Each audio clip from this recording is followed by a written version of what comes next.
Hi, and welcome to another edition of Right on Rangers Live.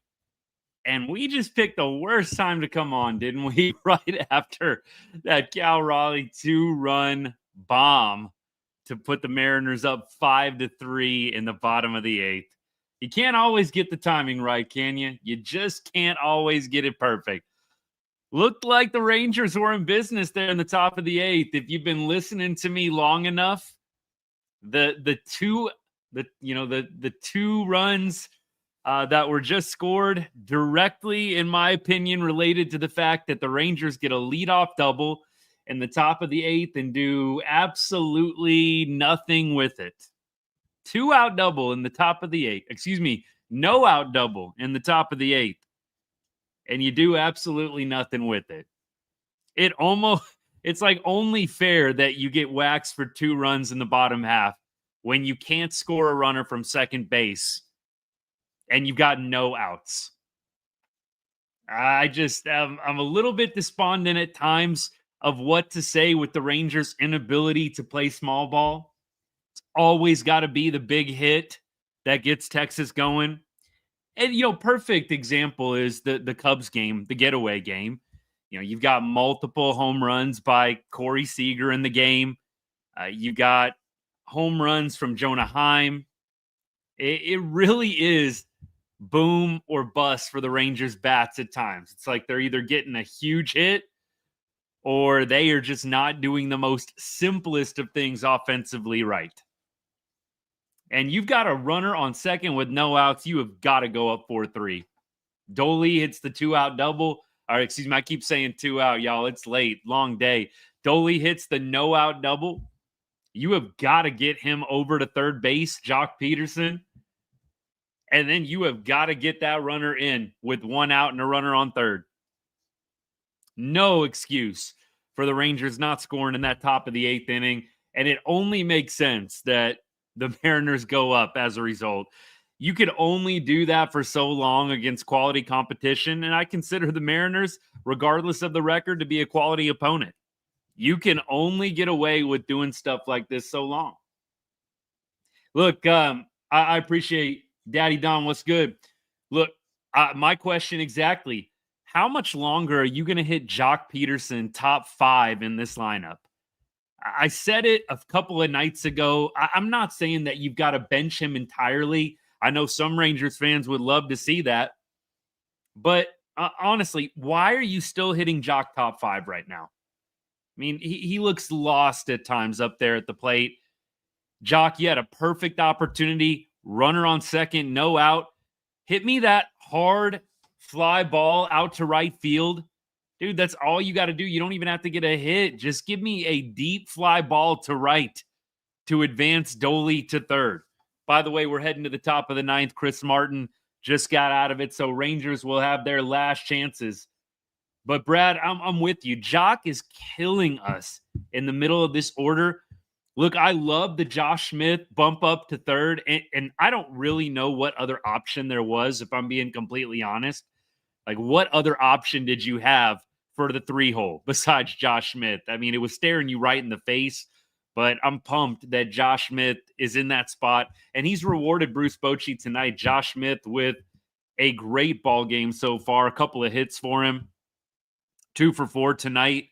Had a double, nice little slap double down the left field line. Andres Munoz coming in, by the way, closer for the Mariners. He's a pretty good arm out there.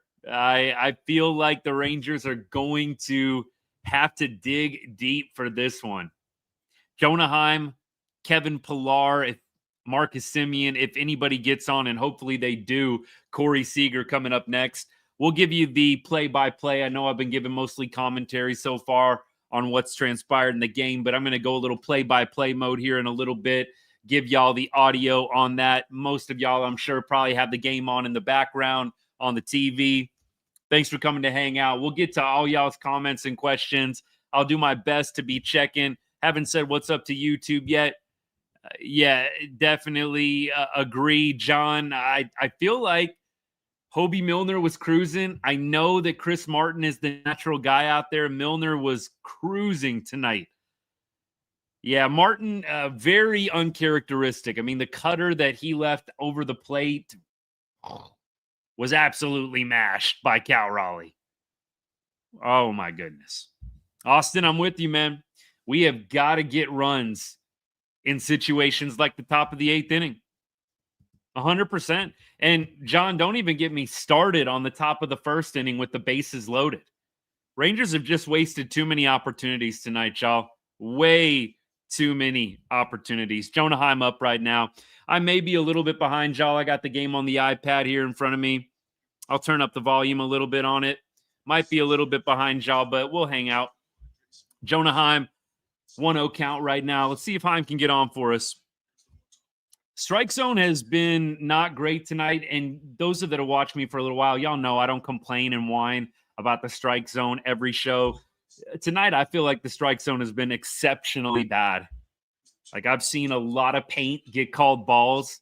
Hobie Milner was getting squeezed a little bit out there. I've seen a lot of paint tonight called balls. I don't know who this guy is behind the dish. I don't think he's done a great job. And y'all don't hear me say that very often. Heim takes a middle-in fastball pretty much right there. I don't know what he was looking for. It wasn't a fastball. Jonah Heim, 2-2 count here. Nobody out. We keep going. Let's get somebody on for Seager. Jonah Heim, great play at second base. Oh, my goodness, lucky. That was almost an incredible play by the Mariners second baseman. He just could not deliver a good throw. Did well to cut that off. That had outfield written all over it. Ground ball. Just a bad throw. Tellez was stretching as much as he could. So Jonah Heim is on first base right now. Lucky. Rangers get a break there. Stay out of the double play, and you got Corey Seager coming up. It'll be Pilar. Looks like, they're pinch hitting Dustin Harris here. Interesting decision. They want the lefty matchup. They want lefty on righty here. Munoz, obviously right-handed pitcher. Interesting decision. Big spot for the rookie. Huge spot for the rookie. Here we go. Ball one, slider low and inside. I'm excited for Dustin Harris. I'm nervous for him at the same time, and I know I'm a little bit behind y'all, so forgive me if my feed is behind you. I've got MLB game day. I've got the broadcast here. Harris just fouled one off on my broadcast, so y'all don't spoil it for me. I'm just kidding. If y'all want to, y'all can type that quick. Go ahead. Dustin Harris, man, 1-1 count right now. The rookie from AAA getting called up as a result of the Wyatt Langford injury. Here's a pitch. Little dinker down the line. Little slap hit. He kind of got jammed. It's 1-2 count. Tough spot for Dustin. I kind of wondered if they were going to bunt with Dustin Harris here. I wouldn't personally. I think you've got to continue to play this. No outs. You don't want to give away a free out in the ninth. I just kind of wondered if maybe they would lay the bunt down with the rookie. Just get his feet wet a little bit, but I respect letting him hit. No problem with it. It was just a thought in my mind. Do you play a little small ball here? 1-2 count. Here's the pitch. High and tight. Harris is going to spit on that one, and we have got a 2-2 count. Jonah Heim on first base. Rangers down 2. Sure would love to see Corey Seager come up with an opportunity to potentially tie or win this ball game. I know we got the bottom of the ninth still. Dustin Harris. Oh, man. He got a hold of that one. Just foul, man. Just foul. It looked like he got a hold of it. It looked like it was going to start hooking, but he got a hold of that one. Little slider down and in. Let me keep going to comments. John says, some of the pitches that deGrom wasn't getting called strikes on, pissing me off. Yeah, I do agree. It definitely was throwing off deGrom. The strike zone was a little bit. This is a full count, by the way. What a great AB from Dustin Harris. Look, he might end up whiffing, but at the end of the day, look, this is going to be at minimum a 7-pitch AB. Good for him. Ball in the dirt. Nasty slider, man. Nasty. Straight up nasty slider from Munoz, man. Great at bat by Dustin Harris. I mean, look, it's a tough spot for the rookie. 7-pitch AB against one of the better closers in the game, throwing that filthy slider. I got to give it to Dustin. That's a quality at bat right there. I would love to see Dustin Harris get more opportunities. Would absolutely love to see it. Marcus Semien up right now, 1 out. Corey Seager will come up as long as we can avoid the DP here. Let's see. Oh, my goodness. You got to be kidding me. You have got to be kidding me, Marcus Semien.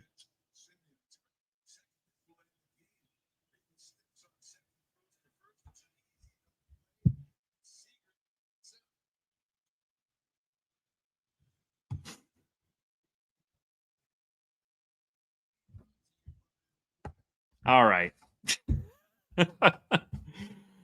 The thing with going live, just the reaction post game, sometimes I just want to rip some of these guys a new one, and I try to just stay level headed. But this is the kind of BS that I was talking about a few games back at the very beginning of the Chicago series.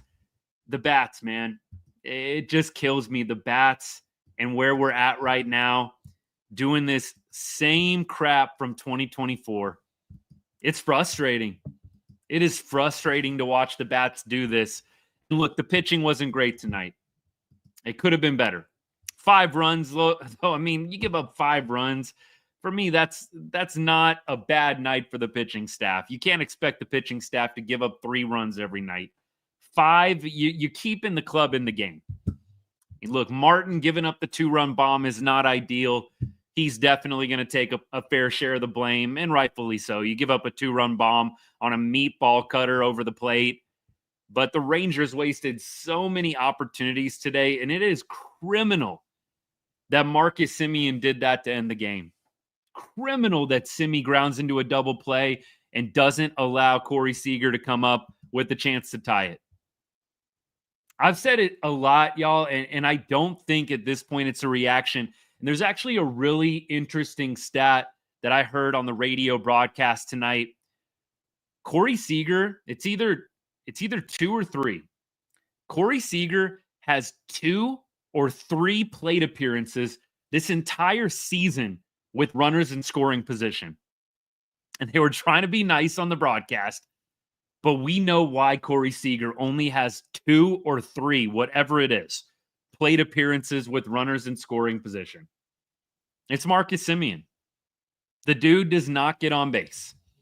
Granted, I know he had a base knock tonight. Good for him. But you know what? At some point, it matters what you do in the clutch. And to ground out right there, ridiculous. That's the last thing that you can do, is hit the ball on the ground somewhere and ground into a double play to end the game and take the bat out of your best hitter's hands. You can't control everything when you swing the bat. I mean, you try to. Hey, I want to put the ball in the air here. Hey, I want to put the ball on the ground here. You try. But it is criminal that Marcus Semien grounds out into a double play and does not allow Corey Seager to come up there. So frustrating. The first inning, bases loaded, and you can't get anybody home. Huge, huge moment. That was a big spot. You're looking for a 2-out hit, looking for something special. And it goes back to what I was saying earlier in the live.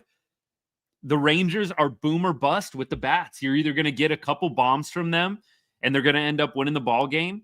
In the case of Wednesday's game, you're going to get 3 home runs, Corey Seager with 2, Heim with 1, and you're going to win. Or you are going to get not any home runs except Josh Jung's 1. You're going to get 1 homer from Josh Jung kind of as your big splash of the game. It's ridiculous. I'm trying to temper the reaction here a little bit. I know some of y'all probably like, no, go off. I mean, I definitely am there. I'm at that point. I think Marcus Semien in the leadoff spot, you've got to call it a day. Maybe you can keep him there with Wyatt Langford on the shelf. I think that's probably the saving grace for Marcus right now. is you've got Wyatt Langford, a guy that is obviously top 3 in your order on the 10-day IL. When Wyatt Langford comes back, I really don't think you have a need to continue to bat Marcus Semien in the 1 spot. Look, Corey Seager has 2 at-bats, or coming into this game, had 2 at-bats with runners in scoring position. My goodness. I could not believe that stat when Jared Sandler announced it on the radio broadcast. Woof. And it's all related to, I guess you could go to Leote as well in the 9-hole, and who the catchers haven't been doing terrible. I'm not obviously a big time fan of continuing to make Leote your everyday starter out there. Leote today, quintessential Leote, ending an inning on a batter's infraction. Did y'all see that? Leote Taveras strikes out on a batter's infraction. Dude wasn't in the box quick enough. 0 for 2 tonight with a strikeout. Look, I really don't know what it's going to take for Bruce Bochy to stop giving everyday playing time to Leote Taveras. He can whiff on multiple balls going out to the outfield, cutting them off. He can strike out on a batter's infraction. He can routinely miss on easy plays and still see his name penciled right there in the lineup. I don't get it. And look, I want to see every Ranger do well, y'all, but come on now. There comes a point. Call a spade a spade. It ain't working. Bro, you're striking out on batter's infractions. What are we doing? What are we doing? And I could say the same thing about Jock Peterson. What are we doing hitting Jock Peterson top 5 in the order? Dude needs to be hitting like 6th at best. I'd be hitting Jock in the catcher spot right now, 7th or 8th. Dude does not even look competitive up there at times at the plate. One of his strikeouts, maybe it was a hit and run. Like the swing looked so bad. It's like when your coach told you, whatever the pitch is, just swing if it's a hit and run on. It looked like that kind of swing from Jock. I forget which inning it was in, but I feel like you're seeing those kind of swings from him like routinely at this point. Jock Peterson does not need to be hitting any higher than 6, and I would probably bat him 7th or 8th at this point. Josh Jung, thank goodness for Josh Jung and Josh Smith. Am I right? Thank goodness for those 2 guys. They need to be hitting top 4, top 5 in our lineup. Josh Jung needs to be hitting minimum of 5th, maybe cleanup. Dolly had a nice game today, had a hit and a walk. That double in the top of the 8th was super clutch from Dolly. I don't have really any complaints about Adolis Garcia tonight. Super clutch double by Dolly in the top of the 8th. There is no reason why the Rangers shouldn't have gone up 4-3 in the top of the 8th inning. No reason. We keep going. Yeah, Eric, totally. Jung was MVP. And a great game. Look, great game, Mariners. You got the big clutch home run from Cal Raleigh in the bottom of the 8th, taking advantage of the Rangers not taking advantage. Rangers had a lot of opportunities tonight. What was the 2 for 12? The Rangers had 12 at-bats tonight with runners in scoring position. The more I read stats on this game, the more depressed I get.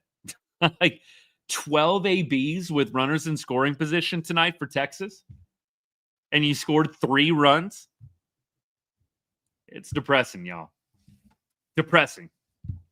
I got to get to these comments, y'all. I got to get to these comments. Oh, my goodness. Give Semien a day off tomorrow, Austin says. I'm for it. Marcus, look, I know that he's had a couple of nice hits in the last few games, but I don't need Semien to be benched. I just need him to stop hitting leadoff. I don't think Marcus Semien is the best option at leadoff on this team. It's Josh Smith by a mile. And while Wyatt Langford's out, I totally get Josh Smith hitting 3rd.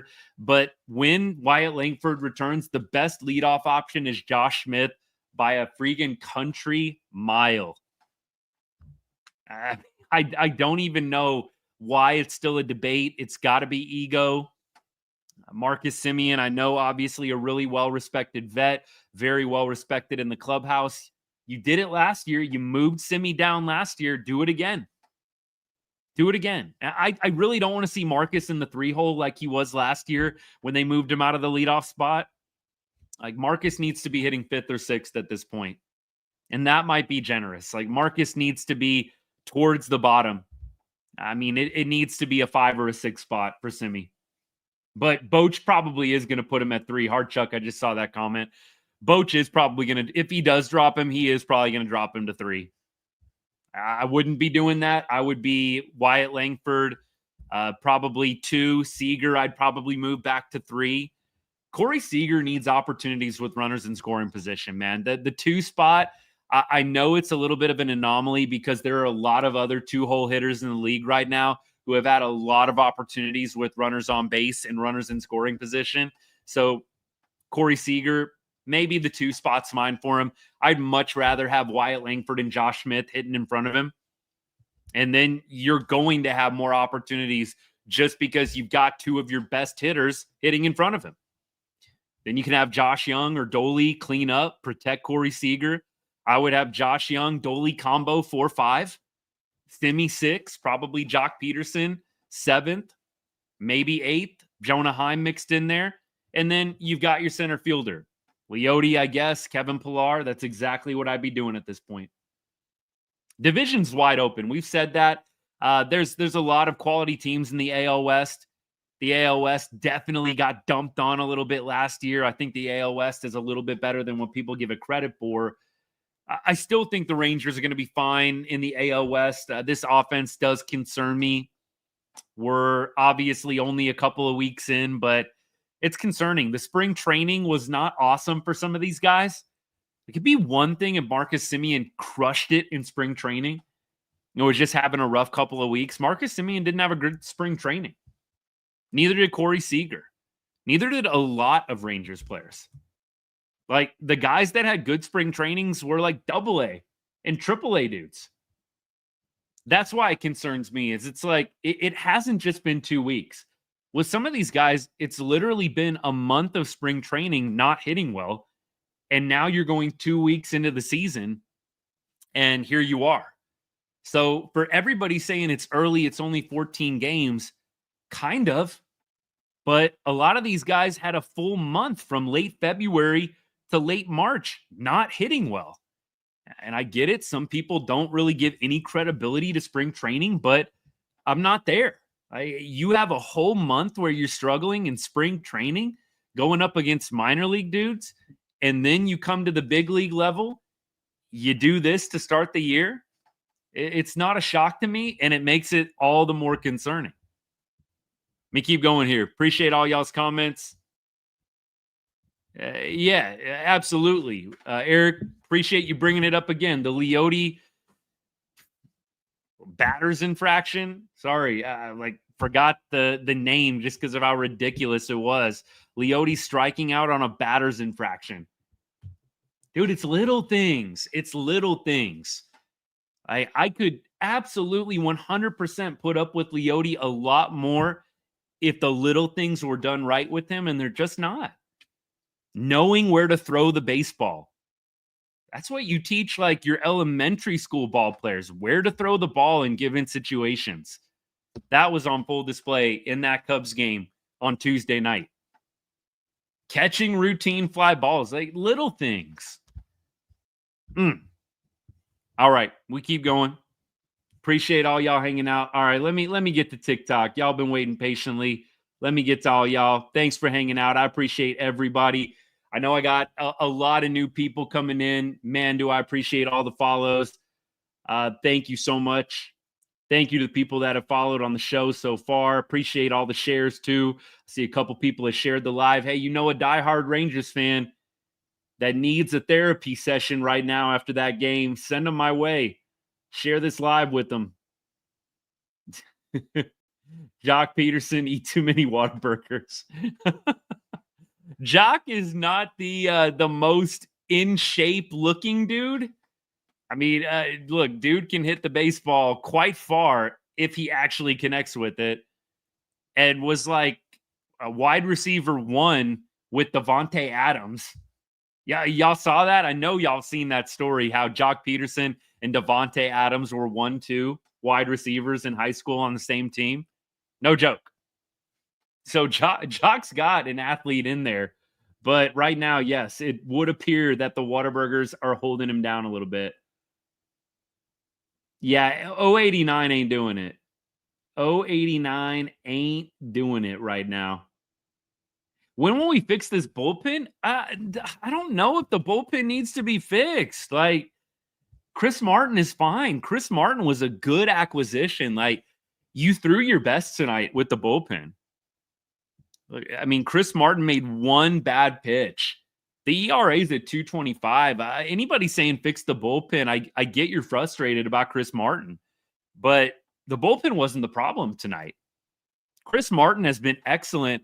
We'll cut him some slack. He made one terrible pitch, cutter, meatball right over the plate. Cal Raleigh friggin' mashed it. You knew that was gone. That was like Corey Seager, Paul Sewald, Game 1, 2023 World Series. You knew that sucker was gone. So we've got a case where our best reliever didn't have it tonight, and you tip your cap and you move on. There's no deeper issue here with the bullpen. Chris Martin, over the last 2 years in Boston, had close to a 2 ERA. So you actually had Mark Church, and Hobie Milner come in and freaking deal. Mark Church, loved what I saw from him tonight. Leadoff single from Mark Church allowed, you were kind of a little bit uneasy. Then strikeout, double play. Hello. Part of the order as well. I mean, Mark Church was facing Polanco, a Rosarina. You definitely got to give Mark Church props. So I'm not going to go there with the bullpen tonight. Anybody saying bullpen? No. This is not the time and place for bullpen talk. Bullpen was fine tonight. We had two dudes that a lot of people are a little bit down on / shaky about. Hobie Milner, Mark Church. Those two guys were awesome tonight. Hobie Milner went an inning and 2/3. Dude was painting on the black. Should have had probably 3 or 4 strikeouts if he wasn't getting absolutely squeezed by the home plate umpire. Hobie Milner has impressed me so much to start the year. I believe he's got 6 innings, hasn't allowed an earned run yet. Hobie Milner, I've said it since the beginning of the season. Dude is my sleeper to be like one of the dudes in the Rangers bullpen as the season goes on. Love it.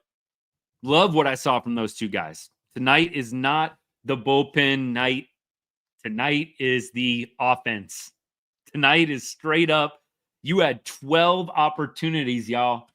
12 opportunities with runners in scoring position, and you scored 3 runs.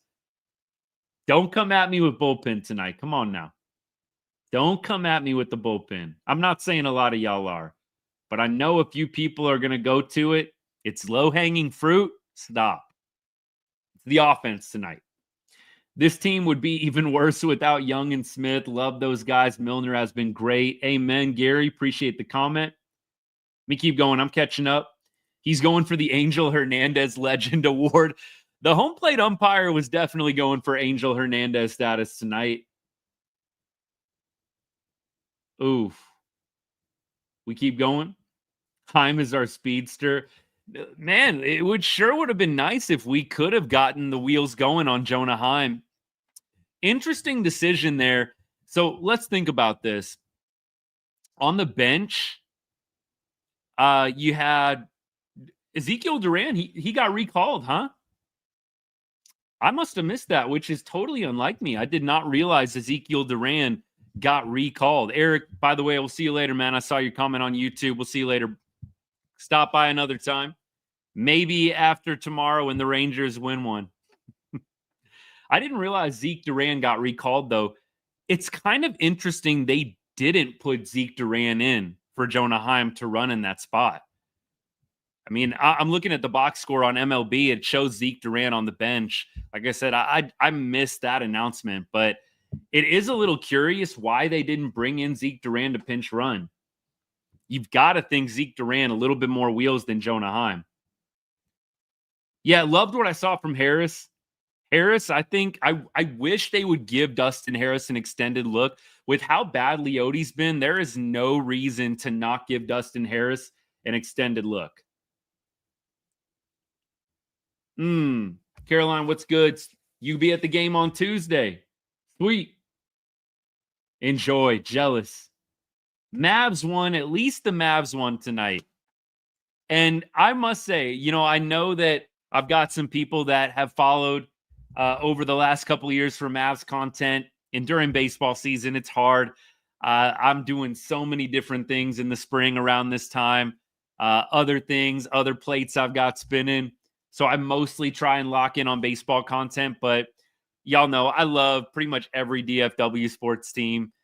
Mavs, the fact that they made it and like actually held on to the 10 spot, regardless of the Phoenix meltdown, I think you have got to give some of those guys on the team a lot of credit. I know you maybe don't like Nico or you don't like J Kidd.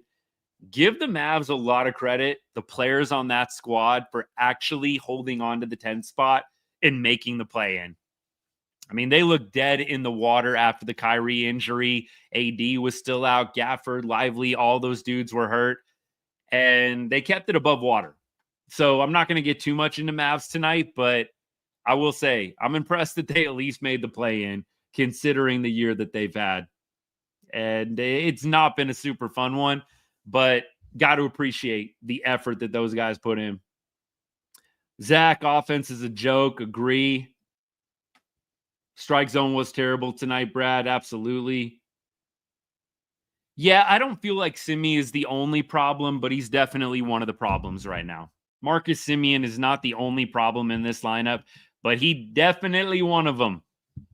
Dude is hitting a robust 130 from the leadoff spot.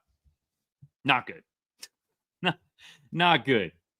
We were never a good offensive team. I would beg to differ with the Berger and Peterson acquisitions on paper. Clearly, it hasn't worked out great. But I would say at the onset of the year, you had the Berger and Peterson acquisitions and the fact that you had so much regression with the lineup from 2023. I think that a lot of people were really high on the Rangers offense coming in this year. In fact, a lot of the talk shows, a lot of the podcasts I listen to and watch in the offseason, a lot of people had the Rangers bouncing back and having a really good offensive team. So I think a lot of us are surprised that we're not seeing a better product on the field right now. It reminds me a lot of last year, which sucks. Last year was painful, especially after how well this offense played in 2023. 2023, you never felt like the Rangers offense was out of it. Now, I know it feels like it's been a second, but the Rangers would be down 5-0 in 2023, and you'd be like, okay, big deal. And then the Rangers would be up like 7-5 in like 3 or 4 innings time. That's how it was in 2023. Rangers go down 5-0 now, and you're feeling like the game's over. I know I do.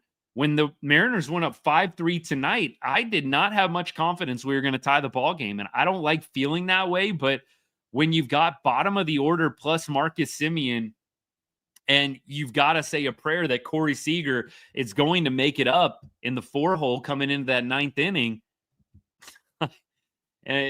just the grounding into the double play too. I know you can't control everything, y'all. Look, played baseball for many years.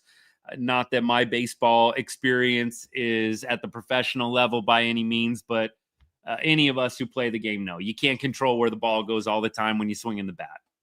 I mean, you can't. But to ground into a double play to end the game there, Marcus, just super fitting. Super fitting. Martin did kill us, but we got to cut him a break. Martin's been great this year. Cut Martin a break. Fire the hitting coach, make Michael Jung hitting coach. Isn't this the hitting coach's first year, though? Because they got rid of hires. Now it's Veal, isn't it? Veal and somebody else. Ecker? Isn't it those two guys? And they're like brand new in the role because it was hires last year. And I think he went to the Braves. So, man, we're firing after 2 months. I mean, I want to do it after nights like tonight, but I don't think they're going to. Yes, I do like Luke Jackson. Jake, if you're still hanging out, I am slowly becoming a bigger fan of Luke Jackson. Opening day was not a good first impression, needless to say, but slowly, surely, Luke Jackson appears to be winning me over a little bit. Gustavo, well said. We don't have a lot of reliable hitters right now. Like, who are you really relying on in the Rangers lineup? I think there's 3 guys, maybe 4. Josh Smith, Josh Jung, Wyatt Langford, and I would say Corey Seager, maybe. Maybe I just am saying Seager because of Wednesday's game with the 2 bombs. But Corey Seager has not been great this year.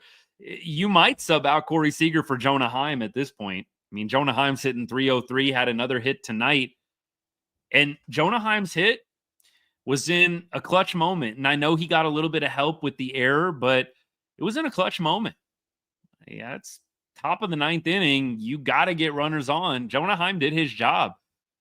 Jonah Heim might be that 4th dude that you actually rely on, but we've got 5 other guys that got to figure it out. Should we move Simeon out of the leadoff spot? For sure. For sure. I would rather watch Evan Carter go 0 for 30. That's a good comment. I'd rather watch Dustin Harris go 0 for 30 than Leody Taveras continue to hit 9 spot and strike out on batters and fractions. I would put out another Leody video, but I'll just get labeled a Leody hater. And I know that a lot of Rangers fans don't want the negativity on some of the players. So look, I try and mix it up with the content, but I could easily make another video. I'd rather see Dustin Harris go 0 for 50 than watch Leody Taveras do what he's doing so far this year. I do, Hard Chuck, totally agree with you. I think Dustin Harris, you're not going to see a huge drop-off from what Leody's giving you right now. At least Dustin Harris had a 7-pitch at bat and didn't strike out on a batter's infraction. Wilson can't get rid of Jock, unfortunately. Yeah, Hard Chuck, Jock is probably going to figure it out at some point. And I said it on the show a couple nights ago. At this point, Jock has been so bad, you really can't continue to judge him off of like the first 2 weeks. You're going to have to look at Jock's like last 7 games, last 14 games, because you're just going to look at his box score and get depressed. You're going to look at his stat line, his slash line, and just depress yourself. So I'm going to try and look at Jock's last 7 games, last 14 games, once he gets cooking. Right now, it ain't pretty. Putting Dustin Harrison with the game on the line's crazy, but I like the move. I'd much rather have lefty righty and Dustin Harris coming up in that spot. It was a big moment. Kind of tells you how they feel about Dustin Harris, though, does it not? The fact that you put him in a pressure spot like that, I like the vote of confidence from Bruce Bochy. Kind of tells me that they have some belief in Dustin Harris. Now, let's take that a step further and let him play some center field. Am I right? I would love to see Dustin Harris get some extended looks out there.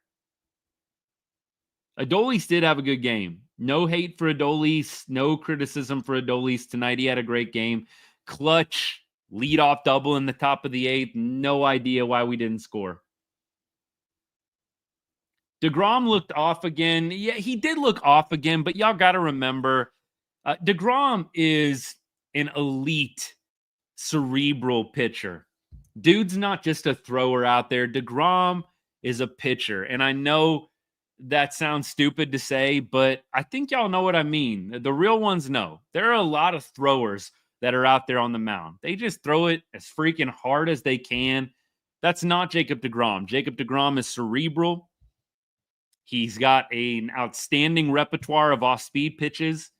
Jacob deGrom just hasn't been in the grind really for about a year and a half. You think about The fact that he went through the Tommy John surgery in June of 2023. This is really the first time he's been in the grind. I mean, look, maybe you count September, but Jacob deGrom has not really been grinding like this since last 2023, April, May 2023. So I say that because I think we got to cut the guy some slack. If anybody's going to get back on track and figure it out, it's Jacob deGrom. I cannot say I'm super worried about Jacob deGrom and how he's doing at this point. Yeah, John, totally. Dustin Harris, I mean, that swing he put on it, he hooked it just a little bit. I would have loved to have seen what that would have looked like straightened out. Dustin Harris, I think it was the 5th or 6th pitch of the at-bat. Dude mashed one, but was hooking it foul, and it was not necessarily close by the time it landed, but he was all over that slider. Then he got just thrown a filthy dirt ball from Munoz there. And look, that's all she wrote. 7-pitch AB from Dustin Harris, though. 7-pitch AB. Good stuff. We keep going. Oh, man, it's going to take me forever. Y'all are awesome. It's going to take me forever to catch up to this, though. Let me keep going. Hobie Milner, yes, sir. Dude was impressive, 100%. All right, now I'm all the way back here. I get Cal Raleigh so many times. Like I always say, just keep comparing me to famous rich dudes. Totally good with it.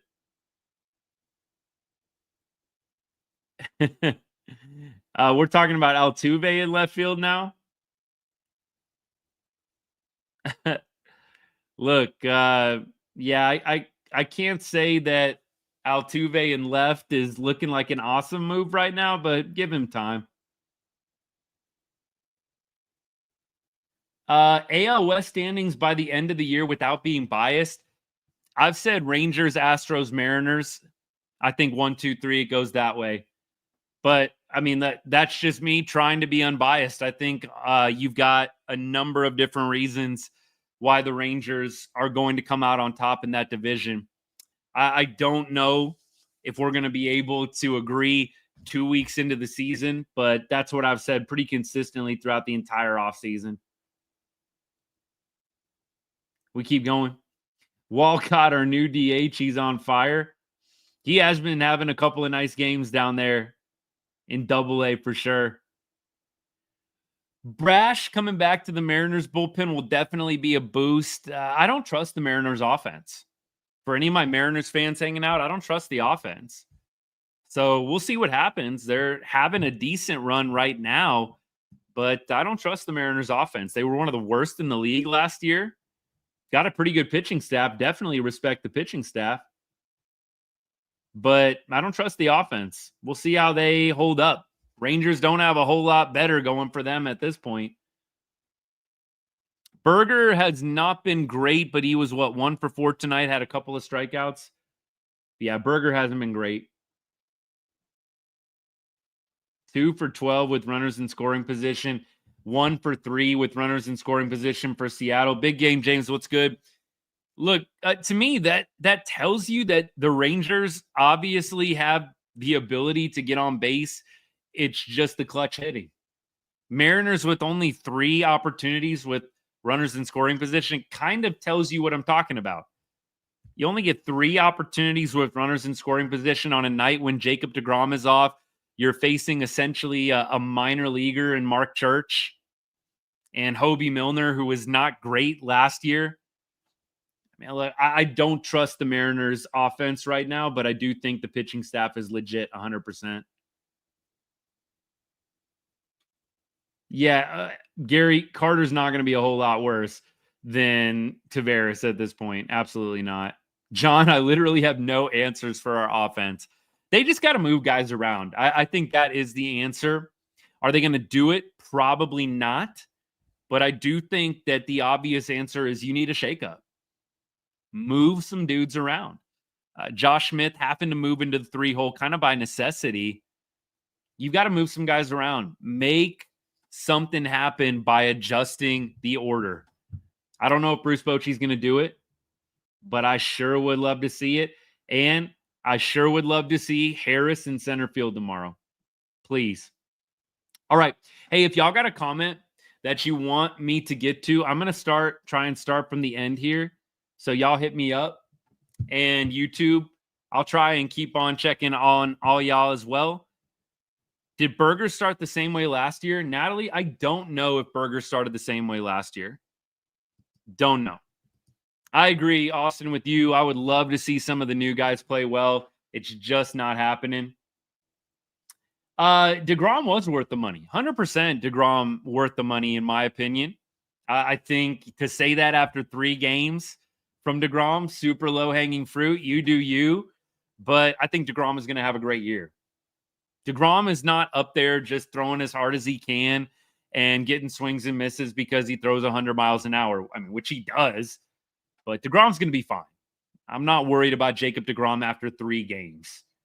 Hey, look, the reality is deGrom was not 100%, wasn't on his A game tonight, and the game really didn't get out of hand at all. He gave up 3 earned runs. I know he walked 4. Look, deGrom wasn't getting blown out of the water tonight. It's kind of scary to me, honestly.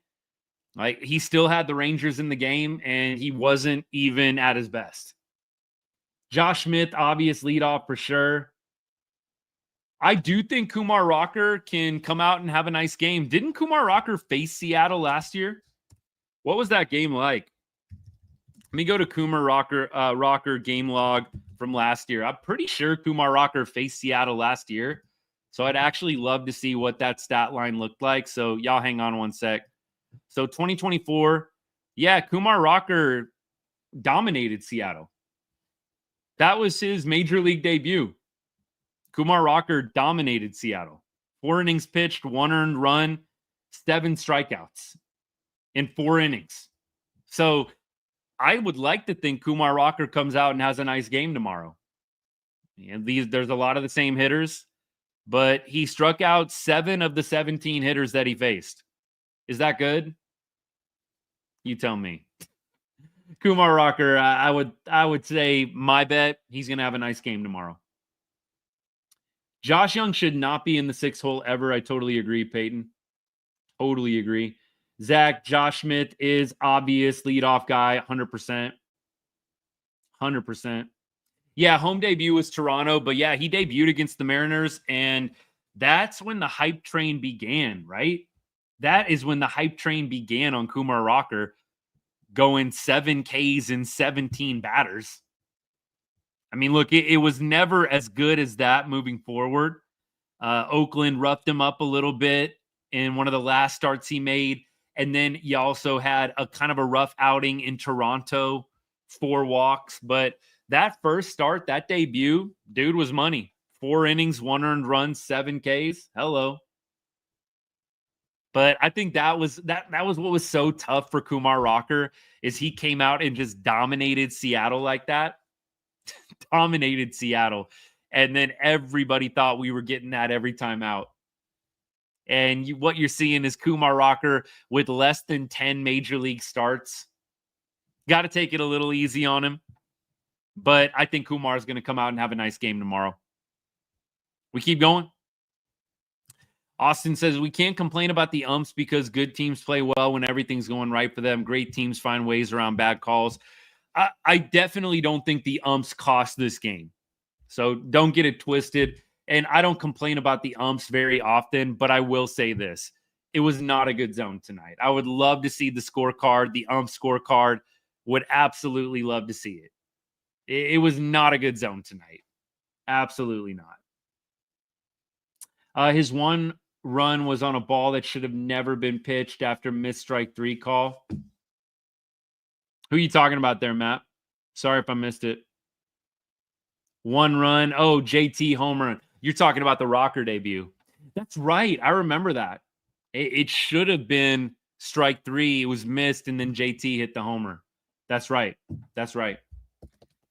Trizzy, what's good? I love the confidence. I think that the Rangers have a very legitimate shot to go deep this year. Got to get this offense right. Have to get this offense right. Harrison, I'm totally with you. A lot of y'all are commenting that with deGrom was getting squeezed tonight. That's why I bring up the ump. And again, I'm not going to go there every game. And I think this is actually one of the first games out of 13 that I've complained this much about umpires. Because I don't think that umpires, like Austin was saying earlier, are what end up costing you games sometimes. But tonight, the Rangers went 2 for 12 with runners in scoring position. That's terrible. So you're not going to win a lot of ball games doing that. But no, the strike zone was bad tonight, and deGrom was getting squeezed. It's almost like guys like that where you got a Cy Young, a multiple Cy Young winner on the mound, and you're squeezing him. It's like, dude, you're trying to make it a little too much about you. Show a very fitting term. Like you're trying to be super precise and, dude, just call the game, man. Relax out there a little bit. It's not about you. You got Jacob deGrom on the bump painting. Hobie Milner was painting the corners tonight, not getting calls. deGrom, it was the low pitch, right? It was a lot of low pitch right at the bottom of the strike zone, not getting called. And then like you would then see like same pitch, maybe slightly left or right, get called a strike. It was very inconsistent. Didn't love it. Harrison, we've talked about Jock a lot. Jock is killing us. Does not need to be hitting 1 through 5. Move Jock back, preferably 7. I know some of y'all said 8. I'm going to say move him back to 7 for right now. Jonah Heim should be hitting ahead of Jock Peterson. I don't know. Like, I would love to hear the rationale. I don't really know what the Rangers reporters asked Bruce Bochy. If I was a reporter in the clubhouse, I would immediately be saying, what's the rationale continuing to hit Jock Peterson at the top of your order? What's the rationale? And let Bochy get butthurt about it or whatever. Ask the tough questions. What's the reasoning? Because he has the track record, blah, blah, blah. I'm sure that's the answer you're going to get, but at least ask the question.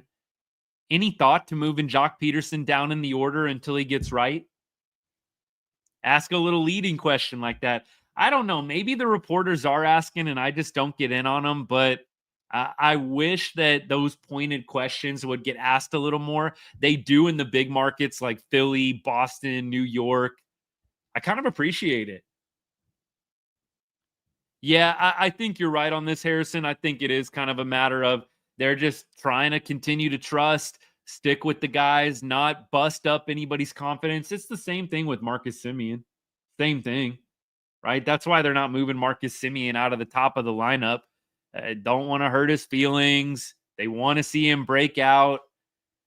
You move Marcus down now. Is he going to get all caught up and start making it even more of a mental thing than it already is?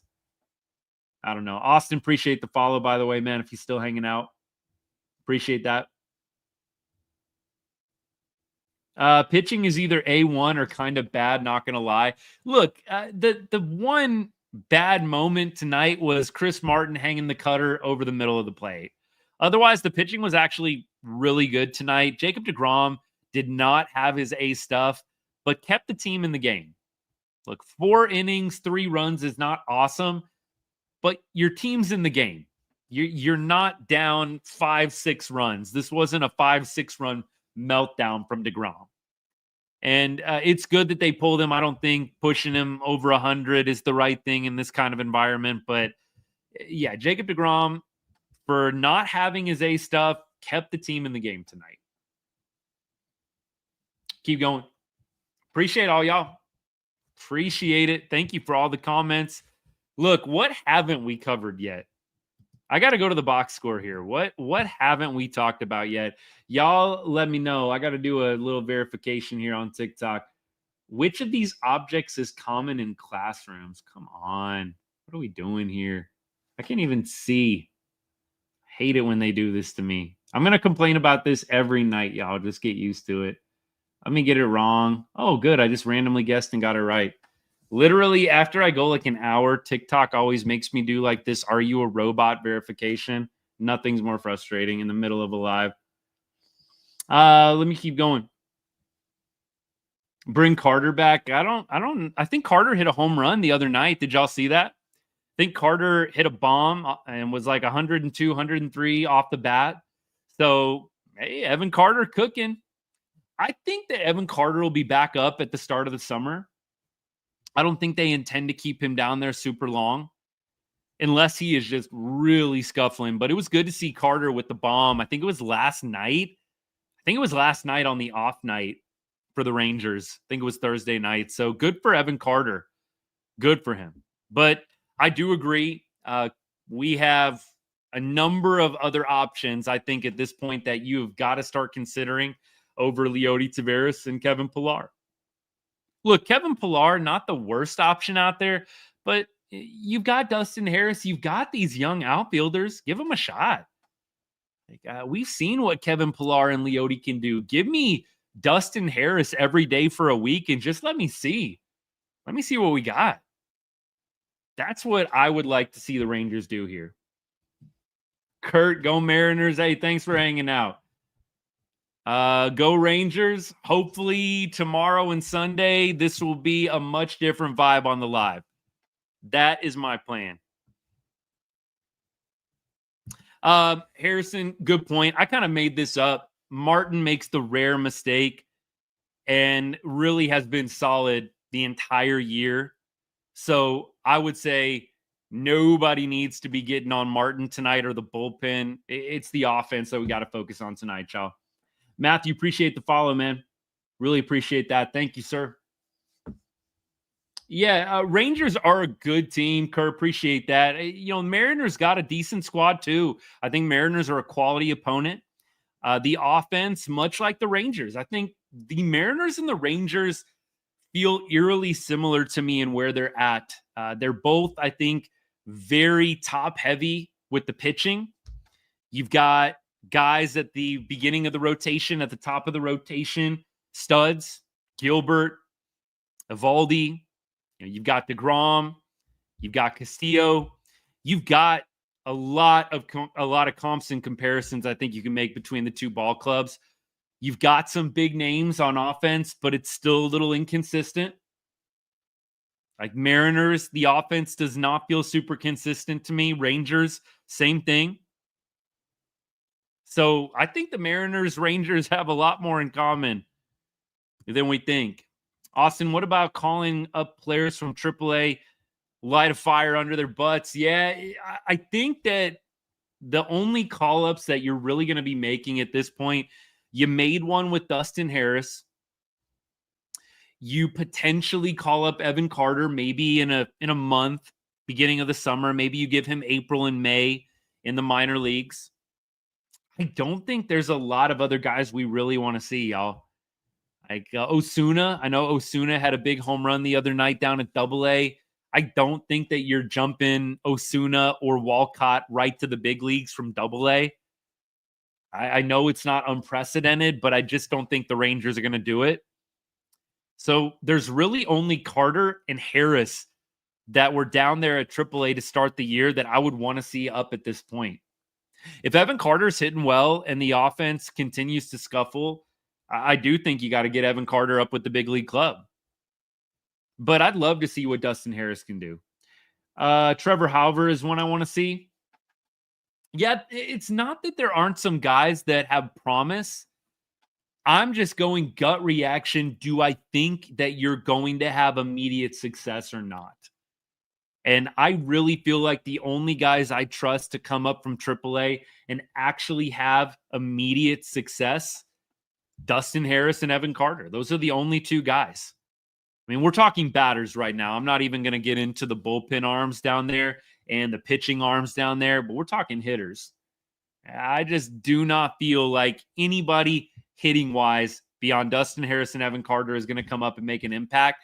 There's a lot of guys where I'm like, it'd be interesting, but that's like interesting in September, like when you're out of it and you just want to see how a guy does. Kind of like the spot we were in last year, right?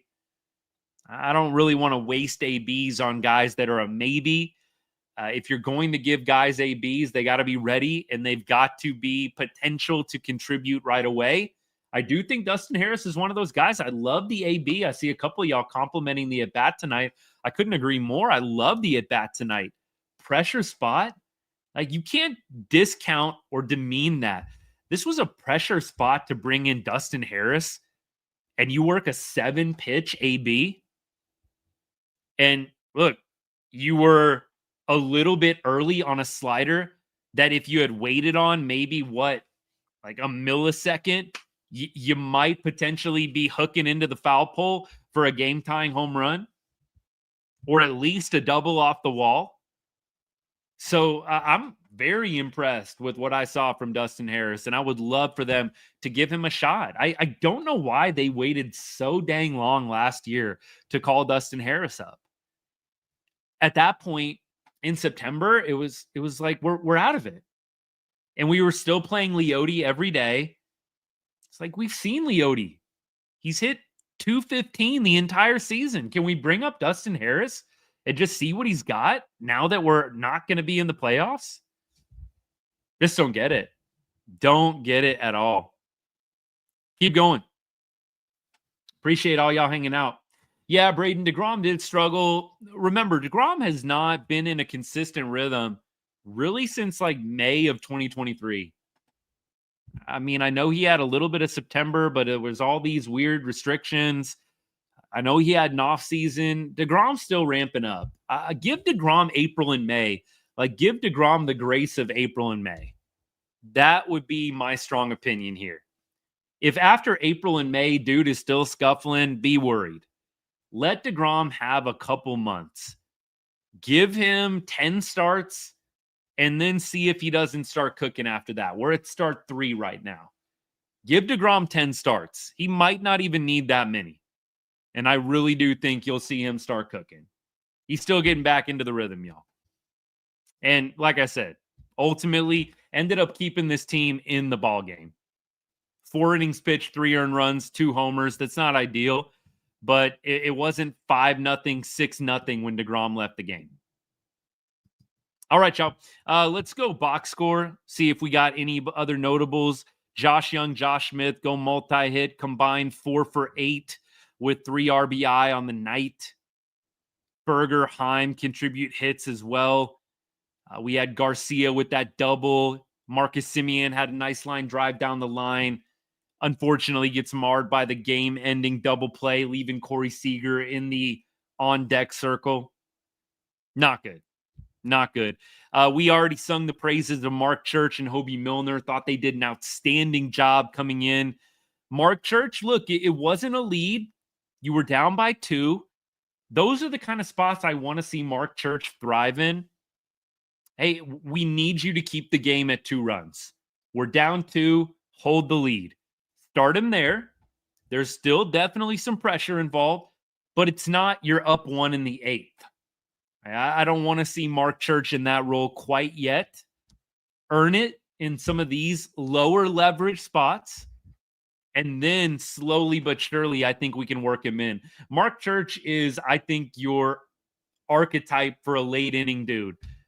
He can throw 99. The slider's filthy. Like, Mark Church, I think, is going to be a late inning guy for us eventually. For right now, though, build the confidence. Bring him in games where you're down 1, down 2, maybe a tie game in the 7th. The 1-run lead, you're asking him to get a hold in a save situation. I think it's a little soon for that. Little soon for that. Keep going. Yeah, Braden, absolutely. He'll get back to normal, no doubt. Why am I wearing Rangers gear, Cal? That's good. Y'all are awesome. I saw something that said the Rangers should trade Adolis. Who said that? Who said that? I don't know about trading Adolis at this point. He's only making, like $6 million? He's not making that much. I mean, I don't know. I'm not in the trade Adolis Garcia camp at this moment. Worried about Jock and Berger? Oh, yeah. 100%. D. Gonzalez, appreciate the comment, man. Yeah, 100%. I'm worried about Jock and Berger. I don't think those guys need to be hitting any higher than 6th or 7th right now. Appreciate the follow, by the way, man. Thank you so much. I think Walcott's going to be a little while. If I had to guess, I think Walcott is probably not going to be here until either very late this year, and he would have to crush it in AA and then maybe in AAA. I do not think Walcott is going to be a big factor this year. I could definitely see him being a big factor next year. There would have to be some guys that get hurt, like Siegs goes down, Simeon's ailing, and you just need middle of the infield help. But in my opinion, and I've said this so many times, you only bring up Walcott if he's actually going to play every day. No reason to bring up Walcott just to be depth.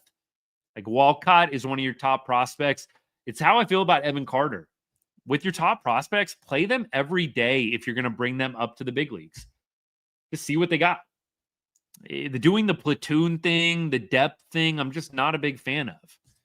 If you've got a top 3, top 4, top 5 prospect in the organization that you're calling up to the big leagues, let them play. And let them have that long runway to develop and not feel like every time they're up there, it's this pressureful moment because if they don't get a hit or don't have a good game, you're going to bench them the next game. Not a fan of that. Simeon has not looked good. I don't think that he needs to get benched, but I do think they need to move him down in the order. I don't know if there's been a deep dive on why Marcus is struggling so much. I would keep it simple. Like, Marcus is an aggressive hitter, and you just see Marcus swinging at pitches right now that are not in his wheelhouse. Like, you've seen Marcus swing a lot at the outside breaking stuff. That's what sticks out to me is you see Marcus, losing power, sticking his butt out, going after the off-speed away pitches, and then he either pops it up or he grounds out. Feel like you've seen a lot of that from Marcus so far. So I think at this point, they're going to continue to hit him leadoff. I would be really surprised if they make a change this month, but I would like to see them shake it up. They waited way too long to shake up the lineup last year. I would love to see them shake up the lineup a little bit quicker this year. Yeah, Jock Peterson has not looked good. I totally agree with you. Totally agree. Yeah, Nick, I got to agree with Braden. You got to give deGrom some time. I said earlier, give him 10 starts before we start crapping on him. Like, the dude has been out with Tommy John, a second Tommy John surgery. He's still getting in the groove. And he didn't pitch great tonight, but he kept the Rangers in the game. It wasn't a blowout when he left and stepped off the mound. It was a, 2-run game? It was a 2-run game when he stepped off the mound. So I'm not going to crap on Jacob deGrom tonight. He did. It was a mid-average performance. It was not great deGrom that we're used to seeing, but he kept them in the game. Rangers are 1-4 in series openers. That just came to me. 1-4. We have only won one series opener this year. Hey, as long as you win the next 2 or 3, I guess no big deal. But something about the series opener for the Rangers just not working. Yep. Haley, jinx. It's game 1 of every series. It feels like we're not winning. Then we come back and we win 2, we win 3. But not going well so far in game 1's a series. That's the exact reason the Mariners don't get big free agent contracts. They rarely hit. Yeah, look, the Rangers, I don't think gave out any crazy big free agent contracts either. Jock Peterson's making $17 million. That's like the biggest contract. Jake Berger, you're paying pennies in comparison. Nate Lowe, you were paying a whole lot more. We missing Nate Lowe, by the way? I think that it was the right move. It does hurt that Nate is doing so well right now in Washington, but I think that it was the right move. You got more control with Berger. Nate was going to be making $10 million. And Nate, at the end of every year, you'd look at his stats and it'd be like, this guy's pretty consistent. He's hitting like 265, 270 every year, giving you like 16 or 17 homers, 70, 75 RBI. The OBP is around 350. Like, the consistency was there with Nate, mean, thank goodness for his September last year because he was bad most of 2024, except for like the very end of August and September. I was okay with the Nate Lowe move. And I got to compliment Jake Berger defensively. I know the offense hasn't been there, but Jake Berger looks incredibly smooth at first base. That, I think, is the silver lining. Jock, obviously, we're not seeing him out in the field. He's our DH. I think Berger, the bad offense right now is not ideal, but at least he's giving you, I think, elite defense. That scoop, that pick that he had on that Corey Seager throw, Sieg's made a nice play, by the way, coming up and getting that one, but Berger has looked very smooth at first base. I will say I got to give him props there. The offense has not been great, but I got to give Berg some props. Him, Corey Ragsdale, the infield coach for the Rangers, putting in the time. Absolutely love the defense. And I thought that was going to be the big issue. I thought Berger's offense was going to be great, and then we were going to see this big drop-off defensively. It's the opposite way around right now. The defense looks incredible. The offense is totally dormant. I would love to see Jake Berger get going. Absolutely. Haley, I was really hoping we get Monty back. I mean, in hindsight, I'm glad we didn't. Monty has had a rough 2 years. And I think Monty was just asking for a lot of money, right? He was wanting 22, 23, $4, $5 million. I'm glad the Rangers did not cough that up, but I do miss Jordan Montgomery. Loved what he did for us in the 23 playoff run. Y'all paid $500 million on Seager and Semien to win a World Series. That's crazy. Look, I'm not going to complain too much. Like when I look at the Marcus Semien contract right now, y'all know we have 4 more years of Marcus, right? 4 more years of Semien. That is definitely a little ominous when you say it out loud. But I do think 2023, you got a World Series. It's worth it. How many big contracts are given out and you never get a World Series, even with handing out a huge contract? I mean, look, maybe the Padres will win one, but look at that Manny Machado contract. I mean, Manny still got some years left on that contract in San Diego. That's a huge, fatty contract. And they gave out another one to Fernando Tatis Jr., and they haven't won a World Series. I don't think you ever regret the Semien or Seager contract. They ended up winning you your first World Series. So I'm definitely not going to be too upset. But I do think, 4 years, Marcus Semien, based on what I'm seeing right now, I can't say I'm pumped, but I will look back on 2023 and say it was worth it. And Ray, I totally agree with you, man. Thanks for the comment. Appreciate you. Like, they might get another one. You never know. You never know, but I'm good with the one. Like, if we don't get another one over the life of the Seager or Semien contract, I'll still say at the end of it, at least we got 2023. There are a bunch of teams out there in baseball that have given out fatty contracts and have no hardware to show for it. Rangers can't say that. If they make another World Series, it would be worth it. Jackson, I would say it's already worth it. It's already worth it. You won one World Series. There are some teams like the Mariners that have never won a World Series. So I got to say it was worth it. There are some clubs, I think there's 5 or 6 teams that have still never won a World Series in Major League Baseball. The Semien and Seager contracts were worth it. It's why I say the Aroldis Chapman trade was worth it, even though we gave up Cole Reagans. Like, the Cole Reagans deal does not cap me, no pun intended, because we won a World Series. Had we lost the World Series and then Cole Reagans goes on to be an ace, I am much more upset. Like, now I think about Cole Reagans and I'm like, man, it'd be nice to have him. Oh, yeah, we won a World Series. That's how I think about Cole Reagans and that whole deal. Would love to have Cole on the team, but I don't even get that upset about it because I just think about the 2023 World Series and everybody streaming onto the field, celebrating, Josh Sborz throwing down the glove, man. That's all I think about when I start even getting slightly upset about the Cole Reagans deal. And it's the same way with the Semien and Seager contracts. Like, I know there's some Rangers fans, a little contingency of them, really upset about the Semien contract. We do have 4 more years of it. I just think about 2023 and Marcus's home run in the top of the 9th inning to seal the deal. I think about that kind of stuff. So if you're going to ask me, was it worth it? I'm going to say 100% every time if you won a World Series. Opinions on why the Rangers notoriously struggle at T-Mobile Ballpark. This is actually a really good question, and I brought this up. I was tweeting stuff out during the game and before the game. The Rangers have lost 33 of their last 41 games in Seattle. I'm going to say that again for y'all. The Rangers have lost 33 of their last 41 games in the Emerald City. Maybe the batter's eye. You're looking for reasons why they struggle. They were talking a lot about the batter's eye today.